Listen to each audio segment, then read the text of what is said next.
En Radio Castilla-La Mancha, El Dragón Invisible, con Jesús Ortega.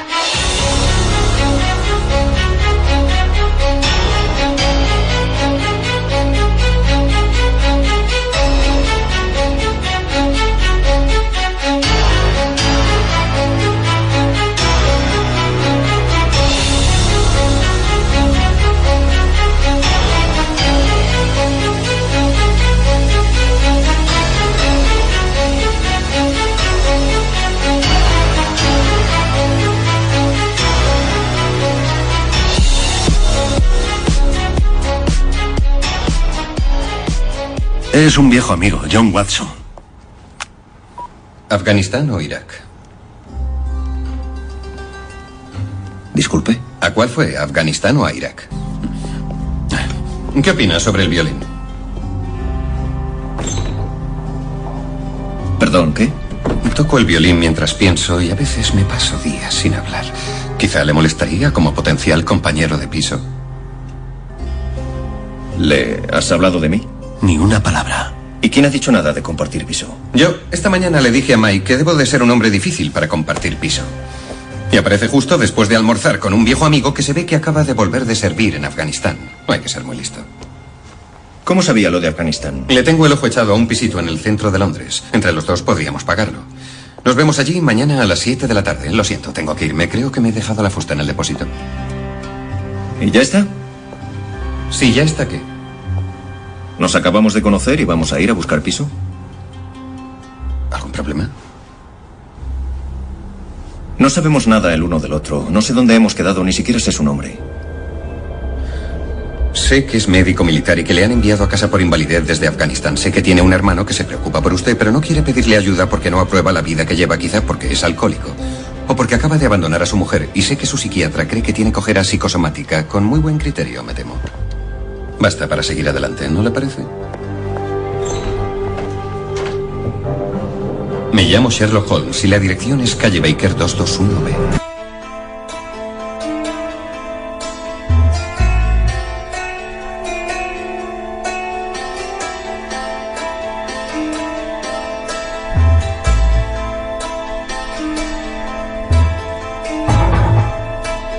¿Qué tal? Bienvenidos una semana más a El Dragón Invisible en Radio Castilla-La Mancha.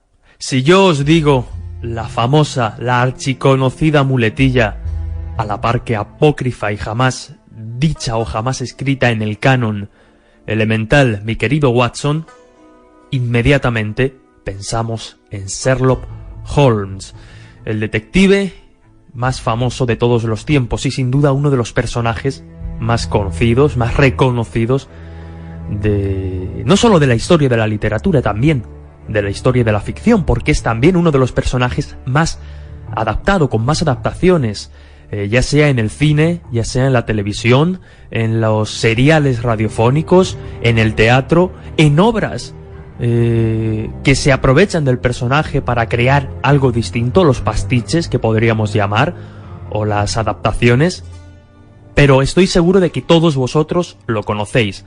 De hecho, estamos en unas semanas pues de mucha ilusión o con muchas ganas para los fans de Sherlock, porque estamos asistiendo al estreno de los episodios de la 4ª temporada de la serie de la BBC Sherlock, que no es otra cosa que la adaptación al siglo XXI de este famoso personaje. Y como digo, estoy seguro de que todos os habéis sentido atraídos en alguna ocasión por el personaje, ya sea en sus relatos, en sus novelas, en sus películas o en sus series televisivas.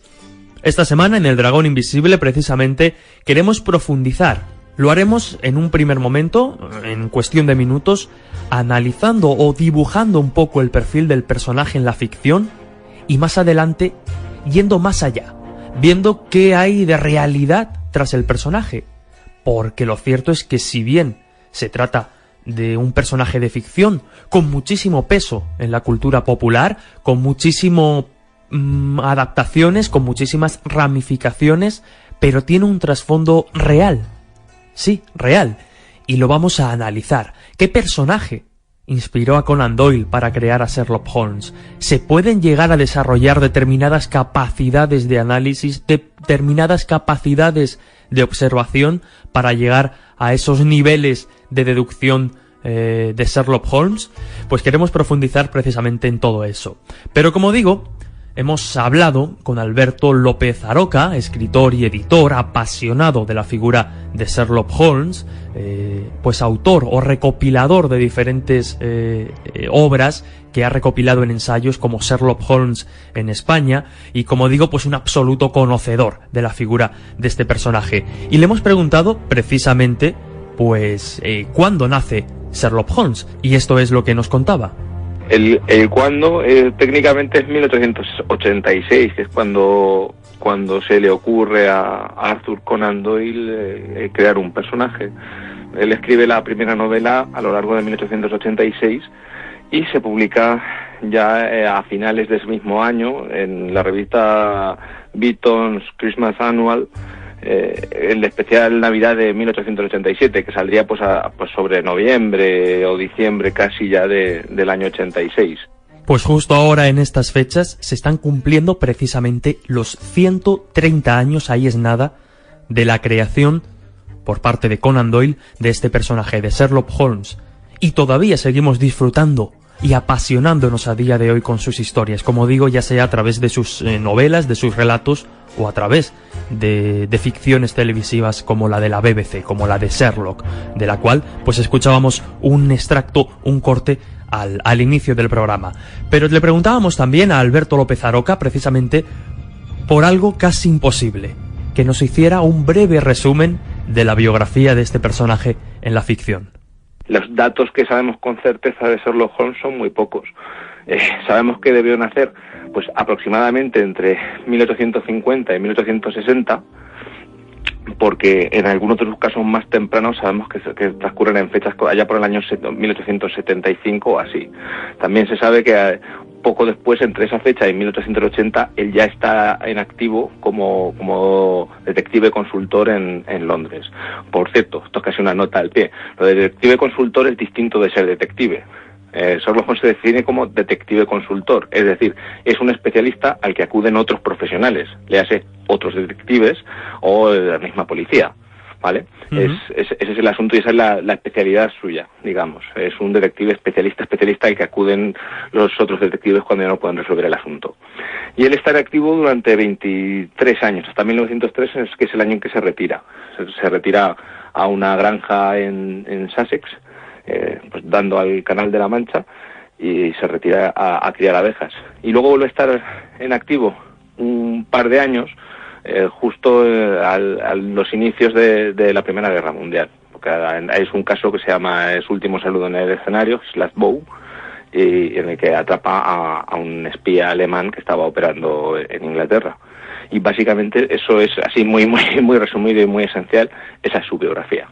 Seguro que en alguna ocasión habéis escuchado hablar del canon sherlockiano. ¿Qué es esto? Pues se lo preguntábamos a Alberto López Aroca y nos decía lo siguiente. Son los 60 historias que escribió Conan Doyle. Son 56 relatos y 4 novelas. ¿Vale? Las 4 novelas son las más célebres, son Estudio en Escarlata, que es la primera que mencionaba hace un momentillo, El signo de los 4, El sabueso de los Baskerville y El Valle del Terror. Y luego pues los 56 cuentos pues están reunidos en varios libritos. Pero eso es lo que se entiende por el canon de Sherlock Holmes. Claro, nosotros estamos acostumbrados a percibir a Sherlock Holmes como un personaje de éxito, una serie muy seguida, unas películas que hacen mucha taquilla, a día de hoy es conocido por todo el mundo, pero nos preguntábamos cuánto tardó en tener éxito Sherlock Holmes, este personaje, y esto es lo que nos respondía Alberto López. Pasan varios años. Vamos a ver, la primera novela, Estudio en Escarlata, aparece en el 87, como te decía, en diciembre del 86, una cosa así. La siguiente novela, que es El signo de los 4, aparece en 1890. Y esas dos novelas pasan un poco bastante sin pena ni gloria. La cosa está en que en 1891 Conan Doyle presenta un proyecto a un editor de Londres, a George Newnes, que tenía una revista que tenía muy poquito tiempo, era The Star Magazine, Y ahí empieza a publicar una serie de cuentos breves protagonizados por Sherlock Holmes. Y esos son los que tienen un éxito abrumador, aplastante, rotundo y le dan una vuelta, pasan a la historia directamente de la literatura en general, de la literatura policial en particular. Y el personaje se hace famosísimo a nivel internacional. Lo que hoy llamaríamos un personaje viral, en cierto modo, que gana fama internacional en cuestión de meses a partir de ese relato que nos comentaba Alberto López. Es decir, no es un éxito inmediato, sino que es posterior, pero cuando coge fuerza, cuando la mecha se prende, es imparable, y lo vemos a día de hoy, cuando sigue recabando éxitos absolutos. Pero lo cierto es que a pesar de estos éxitos, Conan Doyle no estaba demasiado contento con él, hasta el punto de que se cansa del personaje y lo mata. Lo mata en ese problema final, el relato donde se enfrenta a su archienemigo, Moriarty, y cae por las cataratas del Reisenbach. Pero preguntábamos, porque además es curioso, porque Conan Doyle pone trabas para seguir escribiendo relatos de Sherlock. Se lo hemos preguntado a Alberto López y esto es lo que nos contaba. Sí, vamos a ver, él hizo 2 tandas seguidas de cuentos para el Strand y se lo cargó. Se inventó a un malo malísimo que era Moriarty, que en una historia, sin hacer nada en especial, pues dice que Sherlock Holmes ha muerto y aquí paz y después gloria. Claro, aquello fue un drama, como puedes imaginar y tal, pero cuando, le dijeron, oye, esto hay que seguir haciéndolo de alguna manera, y le tuvieron que poner mucho dinero encima de la mesa. De hecho, pues simplemente para hacer la segunda serie, él ya aumentó muchísimo el caché. Y cuando él decidió escribir y publicar El sabueso de los Baskerville, que en cierto modo tiene muchos componentes de novela histórica, pues yo ahora mismo no tengo aquí las cifras a mano, pero debió cobrar un pastizal, es una auténtica barbaridad. Para terminar, y hacer hincapié también en esos conocimientos de Alberto López de Sherlock Holmes en España, le preguntábamos precisamente cómo se recibió, cómo se percibió al personaje, al famoso detective de Baker Street en nuestro país, y la respuesta no deja de ser bastante llamativa. Allá por los años 40 se enteraron de todo lo que se movía Holmes en España, desde principios del siglo hasta los años 40, cosas así, y se decía que en España era uno de los países donde más influencia había tenido Sherlock Holmes y más se había explotado la figura. Y luego también una cosa que es muy particular es cómo cambia la percepción ya del personaje, ¿no? El personaje, una vez deja de ser, digamos, de Conan Doyle, porque ya lo cogen los productores teatrales, se hacen con él lo que le da la gana, lo deforman mucho. Nosotros tenemos actualmente la visión de Sherlock Holmes del The Stalker, ¿no? O sea, la gorrita esta de caza que lleva la doble visera, la capa Inverness, estas cosas, que es una iconografía que, por cierto, tampoco es canónica. Aparecen algunas de las ilustraciones de los cuentos originales, pero en el texto ni siquiera se menciona. Eso tiene que ver, pues, con las adaptaciones de teatro que se hicieron en la época en Inglaterra, con William Gillette, sobre todo, ¿no? El Sherlock Holmes que vemos en España no tiene nada que ver. Es un tipo que lleva gorra de golf, que lleva un monóculo, sí que tiene la pipa, pero lo que también tiene muy a mano es una pistola todo el rato. Es un personaje mucho más de acción. No va acompañado de Watson, sino que lleva a un jovencito que se llama Harry Taxon. Pues como siempre, España es diferente y esa fue su particular adaptación del detective de Baker Street, de Sherlock Holmes. Sería imposible abarcar la figura de Sherlock en tan poco tiempo, pero con Alberto López Aroca, de manera pues casi magistral, en tan poco tiempo ha conseguido dibujarnos, esperamos haberlo conseguido, dibujar esa figura de Sherlock. Ahora, como decíamos al principio, nos vamos a ir con otro invitado para analizar los elementos reales y ver qué podemos extraer de la ficción al mundo real para aprender algo más sobre este personaje absolutamente fascinante, sobre Sherlock Holmes. Continuamos en El Dragón Invisible, aquí en Radio Castilla-La Mancha. Sé lo que he visto. Era Blackwood. Lo he visto como los veo a ustedes ahora. Y cuando los muertos anden, los vivos llenarán estos ataúdes. Bueno.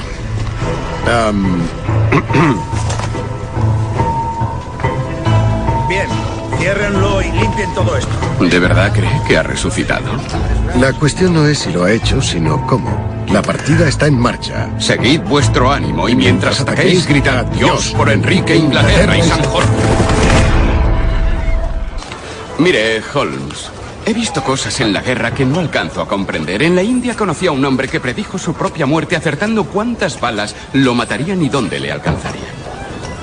Ha de reconocer, Holmes, que una explicación sobrenatural en este caso es teóricamente posible. Bueno, es cierto, pero es un error capital teorizar antes de tener datos. Inevitablemente uno tergiversa los hechos para demostrar las teorías en lugar de hacer lo contrario.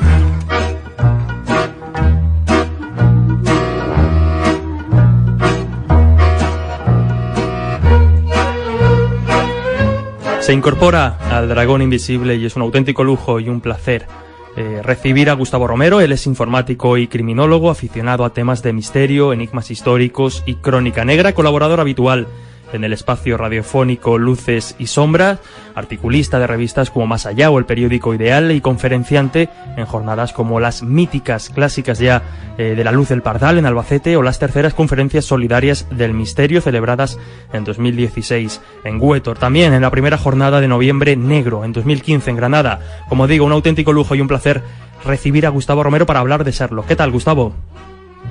Hola, buenas noches. Un placer, muchas gracias por haberme invitado y para mí es un placer estar aquí y un saludo afectuoso a todos los oyentes. Estamos hablando esta semana de un personaje fascinante, un personaje como Sherlock Holmes. La primera pregunta, antes de entrar en materia, es ¿cómo se despierta en ti la pasión, cómo se despierta en ti el interés por un personaje como Sherlock? Bueno, a mí la novela policíaca me ha gustado de siempre, ¿no? Y eso te lleva directamente a leer a Sherlock Holmes, entre otros. Edgar Allan Poe, Vidocq, etcétera. A mí se me despierta de verdad en una publicación de Reader Digest de los años 70, en la que indica que el personaje de Holmes está basado directamente en un personaje de la vida real, el doctor Joseph Bell. Eso me pica la curiosidad de un modo ya casi obsesivo y comienzo a leer toda la obra de Conan Doyle, ya no solo las novelas de Sherlock Holmes, sino novelas históricas, novelas fantásticas como Mundo Perdido y de ahí me viene básicamente la afición.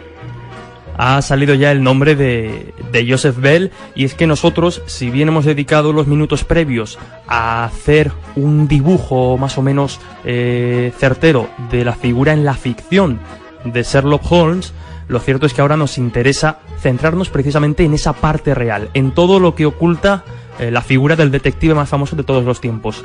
Y entre esas cosas que quizá el público o la mayoría no conoce es precisamente que Conan Doyle, el creador de Sherlock Holmes, se basa en un médico real para crear a este personaje, y ese médico es Joseph Bell. Háblanos de él. Sí, Joseph Bell, bueno, se inspira en Joseph Bell, entre otros. Sherlock Holmes es un personaje poliédrico, es un personaje que prácticamente tiene vida propia, que tiene la magia de fundirse con la realidad, incluso llegar a solapar a su creador, como ya imagino que iremos viendo a lo largo del programa. El principal inspirador es el doctor Joseph Bell. Nació en el seno de una familia con precedentes en el campo de la medicina. Por ejemplo, Sir Charles Bell es un conocido médico que describió la parálisis de Bell. Los oyentes que estén duchos en medicina lo conocerán. Fue médico, profesor escocés de la Universidad de Edimburgo y, entre otros, uno de los precursores de la medicina forense. Él utilizaba un método analítico que influyó de forma definitiva en Conan Doyle, que lo conoció porque Conan Doyle era médico y el doctor Bell fue su profesor. Era un hombre de gran energía, era el típico personaje victoriano, poeta aficionado, deportista, le gustaban las aves y estudiaba con precisión el comportamiento humano. El doctor Bell tenía una norma deductiva y de análisis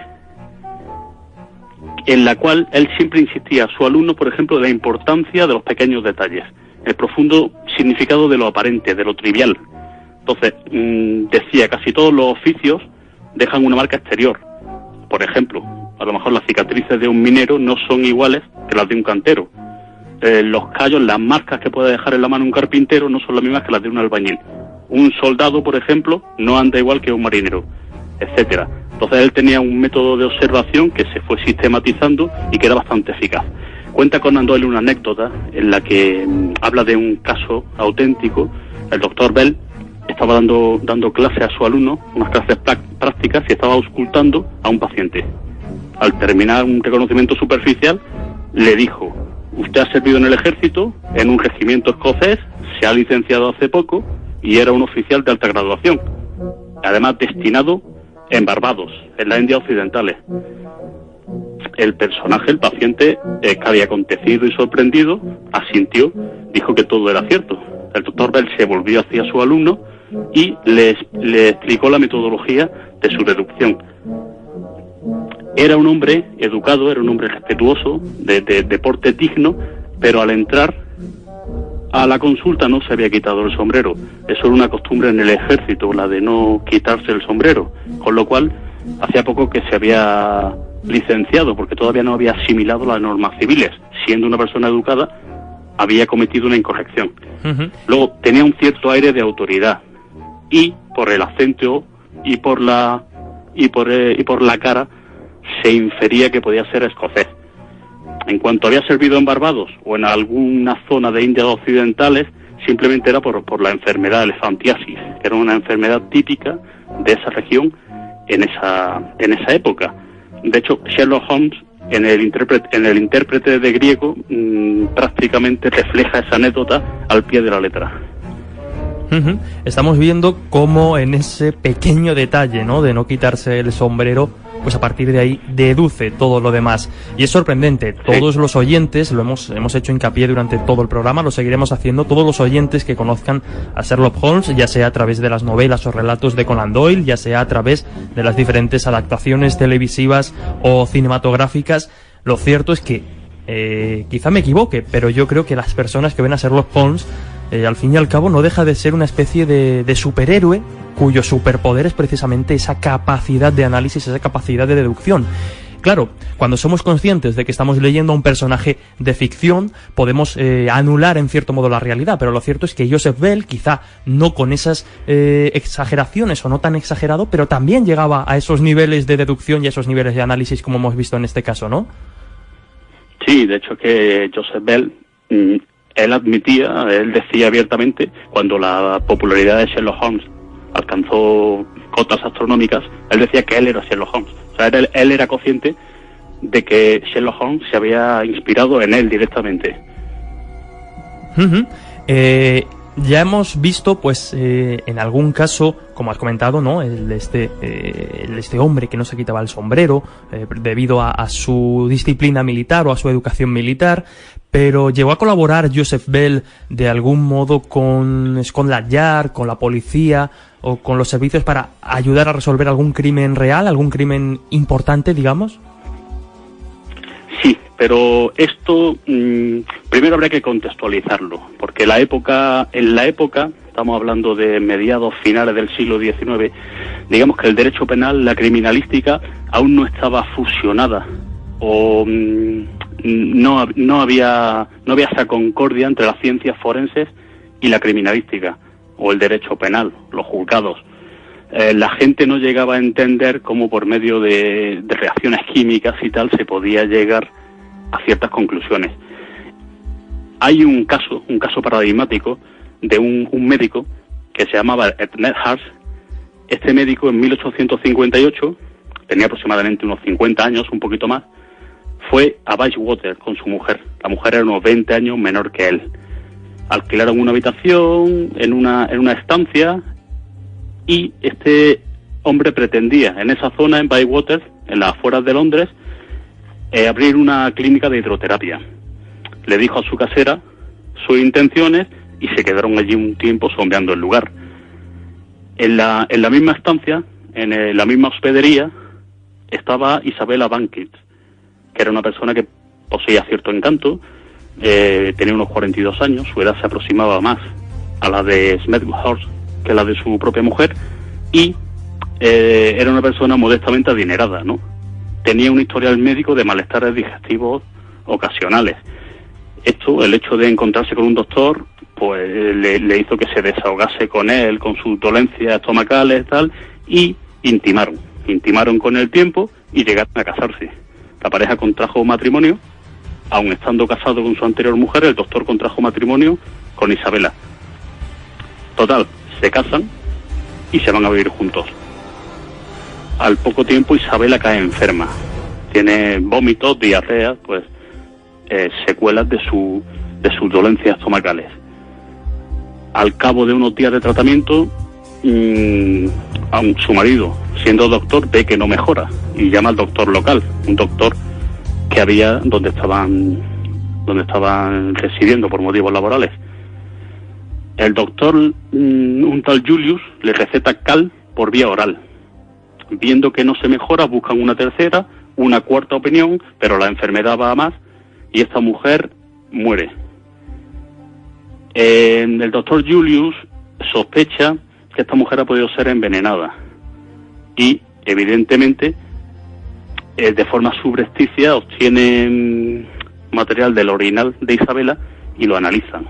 Lo analiza el doctor Taylor, un patólogo, un toxicólogo, experto en toxicología, por el método de Reims. El método de Reims era un método novedoso mediante el cual la muestra indubitada, o sea, la muestra que nos revelaba si la persona había sido envenenada o no, se mezclaba con ácido clorhídrico y se calentaba.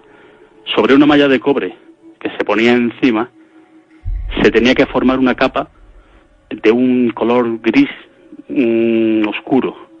Si se formaba el gris oscuro es que la muestra tenía arsénico y dio positivo. El doctor Julius y el doctor Taylor, utilizando un método forense novedoso, concluyeron que la persona había sido envenenada. Total, en vista de esto, obviamente, el doctor Schmerhard fue encarcelado.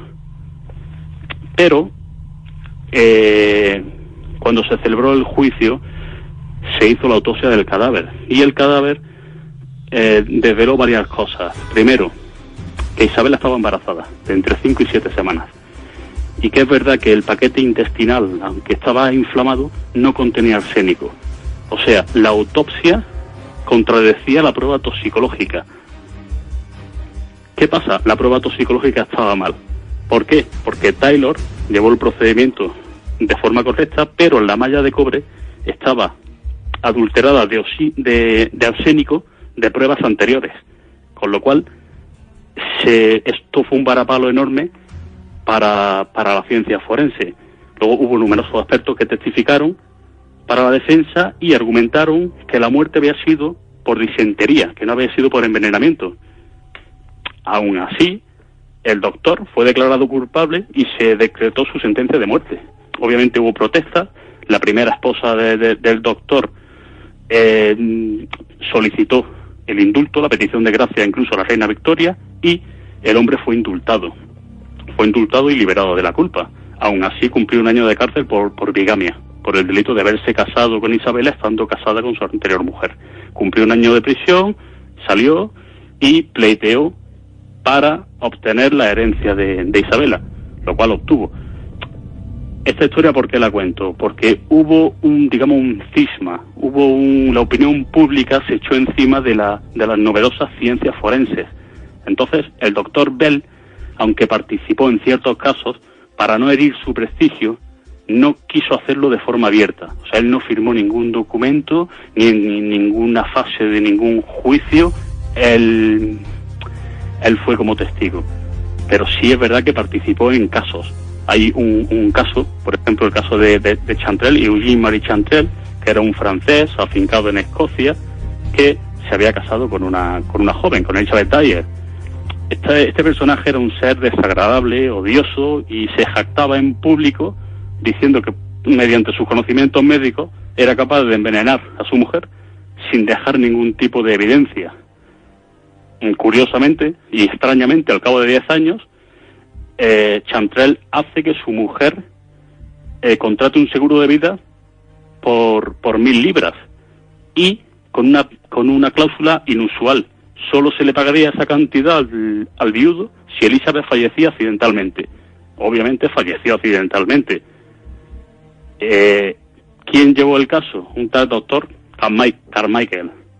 Carmichael ve a Elizabeth en la bañera, habiendo vomitado, y le envía una carta a otro toxicólogo famoso, a Henry Littlejohn, que era cirujano, asistente de la policía y toxicólogo.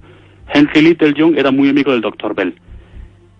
Y concluyen que había sido la mujer envenenada por narcóticos, aunque en principio, por el fuerte olor a gas que había en la estancia donde la mujer estaba dentro de la bañera, todo indicaba que era una intoxicación por gas. Pero no, el buen hacer de Henry Littlejohn, asistido por el Dr. Bell, prueban que había sido envenenada con opio. Se hace un peritaje, la compañía de gas evidentemente dice que que encontró una llave de gas rota, que la intoxicación de gas había sido simplemente una tapadera para el envenenamiento por opio, con lo cual destapan al asesino y este es condenado a muerte. Este es un caso en el que trabaja el Dr. Bell, pero sin dejar documentación de ello. Trabaja en segundo plano. Él no quería que las ciencias forenses que estaban en entredicho, había un cisma entre la sociedad y las ciencias forenses por el caso del doctor Smethurst, que socavasen su buena fama. Uh-huh. Pero y es un caso además de relato de Conan Doyle. Es un caso pues en el que vemos una ocultación mediante otro elemento y es asombroso. Hay un dato, y si te parece, estamos hablando de ciencias forenses. Ahora veremos si se adelantó Sherlock en cierto modo a la policía científica, pero antes de ir a ello, hay un dato que yo desconocía y me ha llamado mucho la atención como aficionado y seguidor del personaje, y si no me equivoco el segundo apellido de Bell era Joseph Bell House, y uno de los personajes quizás contemporáneos, más modernos, basados precisamente en Holmes, es el Dr. House, ¿no? Sí, el Dr. House se basa directamente en las deducciones. El método deductivo que utiliza el Dr. House es directamente inspirado en Sherlock Holmes, que a la vez es inspirado en el Dr. Bell. Uh-huh. Si te parece, Gustavo, vamos a hacer una pequeña pausa para publicidad y, como digo, continuamos enseguida viendo, en cierto modo, los métodos de Sherlock, los métodos reflejados en los relatos y novelas, sirvieron o pudieron ayudar a la policía científica. Hacemos esa brava pausa y continuamos enseguida. Todos los sábados de 9 a 10 de la mañana estamos a pie de campo, en la radio autonómica de Castilla-La Mancha, la radio de todos. Búscanos porque aquí te ofrecemos la información más cercana, la más práctica, el mejor análisis y los datos fundamentales de ayudas, de precios. Búscanos en Radio Castilla-La Mancha, de 9 a 10 de la mañana nos encuentras en el sitio de siempre, a pie de campo, porque para que Castilla-La Mancha cuente, queremos contar contigo.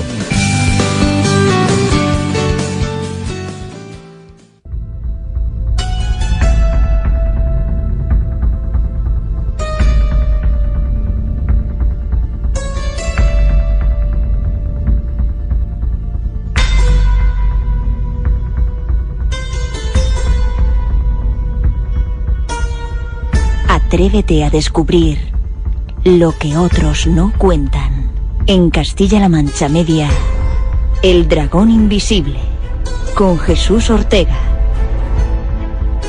Continuamos en El Dragón Invisible, en Radio Castilla-La Mancha, esta semana hablando de las luces y las sombras de un personaje absolutamente fascinante, del cual, pues estoy seguro, muchos de vosotros conocéis. Sherlock Holmes, ya sea a través de sus relatos o novelas, las de Conan Doyle, o ya sea a través de las recientes versiones televisivas o cinematográficas. Y estamos, como digo, descubriendo el trasfondo real, lo que se oculta detrás de este personaje absolutamente asombroso. Lo estamos haciendo con Gustavo Romero, y lo que me gustaría preguntarte ahora, ya hemos hablado de Joseph Bell, que es esa figura que inspira a Doyle a crear a Holmes, pero me interesa mucho saber si en los relatos, si en las novelas de Conan Doyle, en los relatos de Sherlock Holmes, en cierto modo se produce por llamarlo de alguna manera, adelanto en lo que es la ciencia forense, en los métodos que después usará la policía científica, si en cierto modo, y ahora me lo confirmas o no, se adelantó Sherlock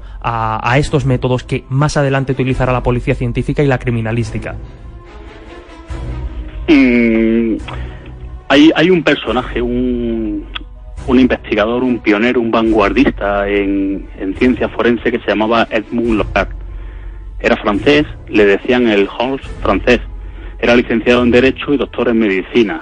Este hombre era acérrimo seguidor de Sherlock Holmes, y él dice, lo admirable de Sherlock Holmes es ese perfecto conocimiento de todo lo que necesita haber estudiado para descubrir criminales. En una época en que ningún especialista había escrito ningún tratado, su cerebro contiene la primera síntesis de la técnica policial. De hecho, este hombre aconsejaba a los estudiantes de ciencias forenses leer a Holmes. ¿Para qué? Para ilustrarse sobre el enfoque científico y adecuado que tenían que tener para abordar una investigación. Sherlock Holmes, su autor, ¿no? Conan Doyle, o Sherlock Holmes por medio de Conan Doyle, o Conan Doyle por medio de Sherlock Holmes, pues son personajes que se solapan, muchas veces se solapa tanto el autor como el personaje. Digamos que sistematiza y unifica las disciplinas, le da un enfoque unitario, hizo de la ciencia criminalística algo multidisciplinar. Había gente, como el mismo Locard, Lombroso y otros, que ya estaban estudiando el tema de las huellas dactilares, el tema de la toxicología, pero quizá el mérito de Conan Doyle es recoger todas estas disciplinas y aplicarlas directamente a la ciencia del crimen, a la criminalística, dándole un enfoque unitario. Digamos que coge diferentes piezas de diferentes materias y las unifica creando algo nuevo, por decirlo de algún modo. Exactamente, las unifica creando algo multidisciplinar y práctico. De hecho, por ejemplo, en la novela del Signo de los Cuatro, que es publicada en 1980, ya está usando las huellas dactilares para resolver un caso, para identificar a un sospechoso. En 1890, Scotland Yard adoptará esta práctica en 1901.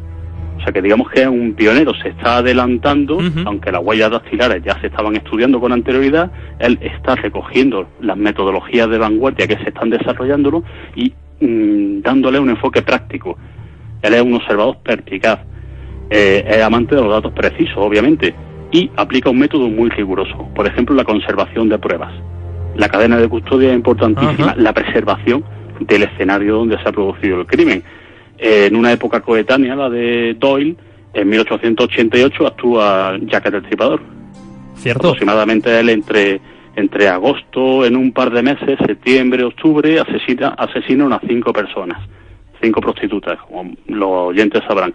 Y esos casos eran un auténtico desastre desde un punto de vista investigativo, porque la escena del crimen se pisotea, no se guardan las pruebas, los cadáveres son lavados sin ningún tipo de análisis, y todo eso lo que trata de sistematizar Doyle, ¿no?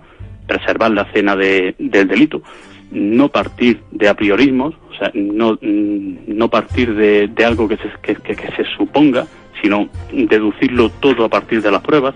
El uso de disfraces y de confidentes es una cosa que se fue incorporando poco a poco para infiltrarse, tal. Eso se fue incorporando en la metodología policial a partir de Sherlock Holmes, posiblemente inspirado en Vidocq, en el famoso detective francés. Y luego los archivos, curiosamente, eran muy escasos, muy exiguos los archivos de criminales en Scotland Yard y en otras policías. Y Sherlock Holmes, en sus novelas, ya se ve que tiene archivos de delincuentes. Tiene monografías, por ejemplo, sobre pisadas, sobre cómo conservar pisadas, los moldes de pisadas en yeso, sobre cómo retirarla de la escena de crimen, por ejemplo, en tablones, o hacer un vaciado para mantenerla. Tiene también contribuciones bibliográficas sobre tatuajes. En La Liga de los Pelirrojos, por ejemplo, un cuento corto, identifica un tatuaje de un pez por el simple hecho del color rosáceo pálido. Él ya intuye que está hecho en China. Tiene monografías, por ejemplo, sobre el comportamiento de las ovejas, sobre la distinción de cenizas de distintos tabacos, que suele haber cenizas, sobre todo en aquella época, en la escena de un crimen. Tiene también monografías sobre la datación y la peritación de documentos falsos.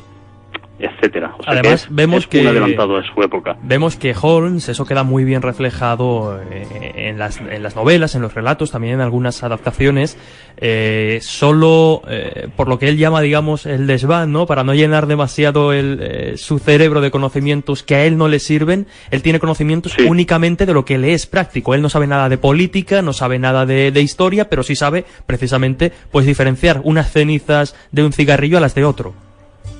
Exactamente. Como tú dices, de hecho, en Estudio en Escarlata, el mismo Watson hace una especie de esquema sobre el área de conocimiento que tiene Holmes. Literatura 0, filosofía 0, astronomía 0, política tenía conocimientos ligeros, de botánica desiguales, solo aquellos que podían servirle en aspectos toxicológicos, de geología tenía conocimientos, por ejemplo, prácticos, en química tenía conocimientos profundos, los conocimientos químicos son trascendentales para la investigación criminal. De anatomía también tenía conocimientos y, curiosamente, de literatura sensacionalista, de prensa rosa también. Él estaba al tanto de los movimientos, por ejemplo, diplomáticos, donde iban y en algunos casos se han resuelto por sus conocimientos sobre la alta política. Sabemos que toca el violín, es cocainómano también. ¿Cierto? Es boxeador, es esgrimista, sí, y posee conocimientos también prácticos, obviamente, sobre leyes. Claro. Estamos viendo pues determinados asuntos relacionados con Sherlock Holmes, y lo cierto es que es un personaje muy propenso a generar pues mucha mitología. Evidentemente sabemos que es un personaje que no existió hasta cierto punto, porque hemos visto que Joseph Bell, un personaje muy parecido a él en características, sí que lo hizo, pero por entrar un poco en el tema de los mitos en torno a este personaje, llegaron incluso a enviarle cartas pensando que era un personaje real en busca de ayuda, ¿no? Para el mejor detective de todos los tiempos. Sí, su domicilio estaba en el 221 de Baker Street. Curiosamente, esa numeración a finales del siglo XIX no existía. Empezó a existir a partir del 1932, cuando el banco Binacional, que ahora curiosamente forma parte del Grupo Santander, se muda a esa zona.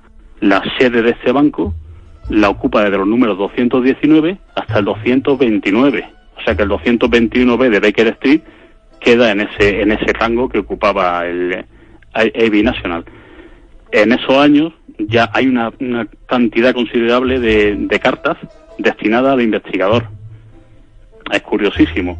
Y en 1990 el Museo de Sherlock Holmes se instituye también en una casa de principios del siglo XIX, entre el 237 y el 241. Cuando en el 2005 el banco cierra sus puertas, toda esa correspondencia llega al Museo de Sherlock Holmes. Estuvo recibiendo bastantes cartas, y hay cartas muy curiosas. La primera está datada aproximadamente en 1890. Hay un ciudadano de Filadelfia que le pide al detective un ejemplar de las monografías sobre tipos de ceniza de cigatos, de la que hemos hablado antes. También hay cartas de 1954 desde Dinamarca, felicitándolo por su cumpleaños. O sea, es un caso sin precedentes. Le envía a una dirección ficticia gente de todo el mundo enviando cartas tanto a Sherlock Holmes como a Conan Doyle, aun a sabiendas de que el personaje ya ha fallecido. Me comentabas durante la pausa para publicidad algo muy curioso, ¿no? Que tiene que ver con Sherlock Holmes y la novela del Sabueso o el perro de los Baskerville. Si hubo plagio o no. Cuéntame esa anécdota porque es muy interesante. Sí, Sherlock Holmes sirvió Conan Doyle, perdón, que a mí también se me confunde el personaje. A veces es inevitable. Conan Doyle sirvió como médico de campaña en la guerra de los Boers, ¿no? Y regresando de Sudáfrica, a principios del siglo XX, año 1900, conoce a un periodista llamado Robinson, Bertrand Fletcher Robinson. Este periodista era de una zona del sureste del Reino Unido, de Devon. Devon es una zona, concretamente de la localidad de Dartmoor, que es una zona yerma, inhóspita, de páramos, de vestigios de la edad de bronce. Había incluso una prisión, era una zona inhóspita, ¿no? Este hombre empieza a contarle leyendas de tiempos muy lejanos, desde los celtas, de su localidad natal. hay una leyenda que sobresale sobre las demás, y es la presencia de una especie de lobo o de perro negro grande que es heraldo de desgracias, que cuando aparece traerá muerte y desolación.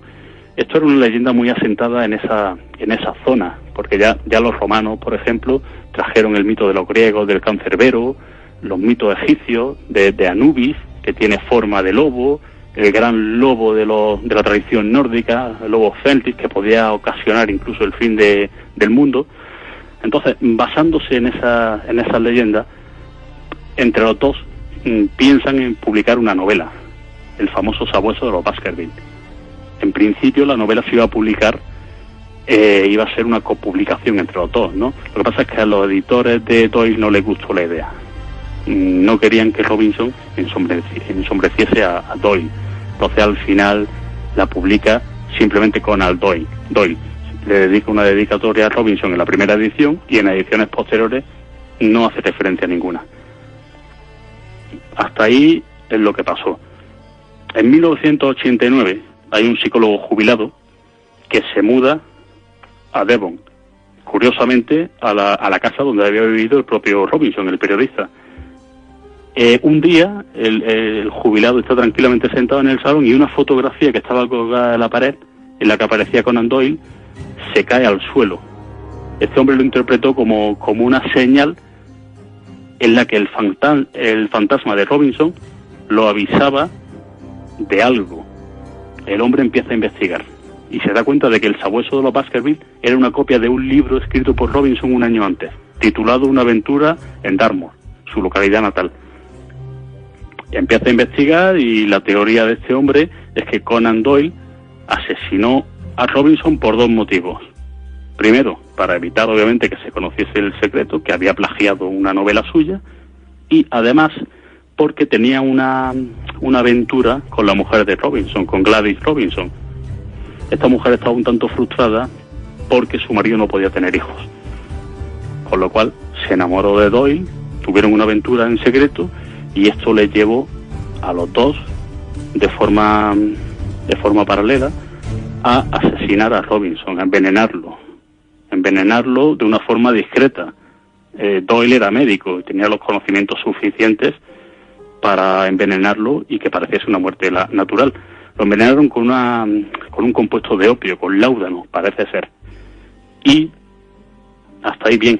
Al funeral de Robinson no acudió Conan Doyle. Curiosamente, este investigador en el año 2000 solicitó al Ministerio del Interior que se sumasen los restos de Robinson, a lo cual el Ministerio le contestó negativamente porque decían que sus teorías eran absurdas. Pero bueno, esa es la leyenda negra que pesa en torno a Conan Doyle: plagio y asesinato. Y no es el único caso en el que Conan Doyle ha sido acusado de asesinato, porque también para un personaje fascinante como es Houdini también se planteó que Doyle podría haberlo asesinado, pero como el tiempo va siendo limitado, se va acabando, es un tema que podríamos dejar para abordar en un programa dedicado a la figura de Houdini. Si te parece, vamos a dedicar los últimos minutos a ver si es posible ser, o por lo menos practicar o desarrollar determinadas habilidades o capacidades para ser como Sherlock Holmes, porque ¿qué es esto del palacio mental al que tanto recurre Sherlock Holmes? ¿Se puede crear un palacio mental para mejorar la memoria? El palacio mental es una técnica, es un procedimiento ya antiguo. Palacio mental o palacio de la memoria es un lugar o una estructura virtual que cobra forma en la mente de la persona y permite almacenar información. Así se potencia la memoria visual, y una persona con tiempo y práctica puede construir un palacio de memoria. ¿Cómo se construye un palacio de memoria? Al principio es más fácil basarnos en un lugar que exista. Por ejemplo, un dormitorio. Yo me imagino mentalmente mi dormitorio y voy guardando recuerdos en cada uno de los sitios, en una estantería, en un cajón, etcétera. Con el tiempo habría que ampliar la estancia, ¿no?, hasta llegar a un palacio o a varios. Después hay que definir el camino para moverte. Si no necesitas, por ejemplo, recordar las cosas en un orden concreto, no tienes por qué seguir una vía. identificar lugares específicos, por ejemplo, donde vaya a almacenar tus datos. Cuando usas un palacio mental o un palacio de memoria, las cosas se ponen por separado. Un número, una fecha, a lo mejor parte de un discurso, etcétera. Si el palacio se basa en una estructura, puedes poner las cosas en diferentes salas. Puedes almacenar un recuerdo en la cocina, otro recuerdo en el salón, etcétera, y luego visualmente ir rescatándolos conforme te vayan haciendo falta. La clave es cerciorarse de que los lugares elegidos se diferencian y son claramente diferentes para no confundirte. Si puedes, haz un plano de tu palacio de memoria. Puedes trasladarlo a un plano donde se muestren los lugares de almacenamiento elegidos y visualizar y memorizar ese plano. Imaginarte los puntos de referencia, asegurarte de que tu imagen mental incluye a lo mejor colores, tamaños, olores, etcétera. Hay que colocar las cosas a tener en cuenta en tu palacio de memoria. Por ejemplo, una vez que hayas terminado de construir el palacio y lo hayas implantado en tu mente, estará listo para usarse. Entonces, ¿cuándo hay que empezar a llenarlo? Una cantidad manejable de información en cada lugar. Si tu casa es un mapa y estás tratando de recordar un discurso, es posible colocar las primeras frases en la puerta y la siguiente información en un cuadro que tenga en la entrada. Esto puede parecer un tanto extraño, pero también necesita mucha práctica. Si quieres utilizar símbolos, porque es más efectivo que utilizar palabras, puedes hacerlo. Por ejemplo, si quieres recordar una marca de coches o cualquier cosa, puedes memorizar el logotipo de la marca sentado en el sofá. Esa memoria visual con práctica te va a llevar a recordarlo automáticamente cuando lo necesites. Y eso así, con mucha práctica, es como se construye un palacio mental. Si se te queda escaso, pues puedes ampliar la estancia. Claro, es fundamental lo que dices. Desde luego es asombroso cuando vemos o cuando leemos cómo Sherlock accede a su palacio mental, pero evidentemente llegar a algo parecido a lo que el personaje realiza, pues conlleva una práctica considerable. Como decía, pues sí, desgraciadamente el tiempo no da para más, y más cuando se trata de abordar un personaje tan fascinante con tantas aristas como es Sherlock Holmes. Pero lo que puedo hacer, lo que te ofrezco y a lo que te invito, y espero que aceptes, es pues a realizar otro programa sobre este personaje, sobre su autor, porque se nos queda pendiente, como digo, esa espinita de Houdini, que es un tema apasionante. Pero bueno, sí, es un placer escucharte, ver cómo dominas los temas, ver cómo los conoces. Hay muchos enigmas históricos que podemos tratar en sucesivos programas, y como digo, pues si te apetece, lo que hago es emplazarte para futuras emisiones del Dragón Invisible, y sin más, pues darte las gracias por estar con nosotros esta semana hablando de un personaje que te fascina, me fascina, y espero que a los oyentes también les haya fascinado. Pues muchísimas gracias por invitarme a participar, y estoy abierto y encantado a hacerlo cuando quieras. Un saludo afectuoso a ti, a todos los oyentes y a toda la buena gente que nos escucha y colabora con nosotros. Genial, pues quedamos en eso. Muchos más temas iremos abordando en el Dragón Invisible contigo, Gustavo, y como digo, pues un auténtico placer. Un abrazo y hasta la próxima. Muchas gracias, un abrazo. No me mires así, nada te puedo dar, no hay nada bueno en mí, la tierra lucha. Nosotros sin más nos despedimos, como suele pasar cuando nos enfrentamos a temas o a personajes tan inabarcables como el de esta semana, como Sherlock Holmes. Nos quedamos sin tiempo. Recordad que podéis descargar el programa a través de la página web de Castilla-La Mancha Media, www.cmmedia.es, también a través de iVoox y a través de iTunes. Estamos en las diferentes redes sociales, en Twitter @dragón_cmmedia, y en Facebook la página oficial El Dragón Invisible. Muchísimas gracias por estar ahí. Nos escuchamos aquí en Radio Castilla-La Mancha, Castilla-La Mancha Media, dentro de 7 días en El Dragón Invisible. Un abrazo.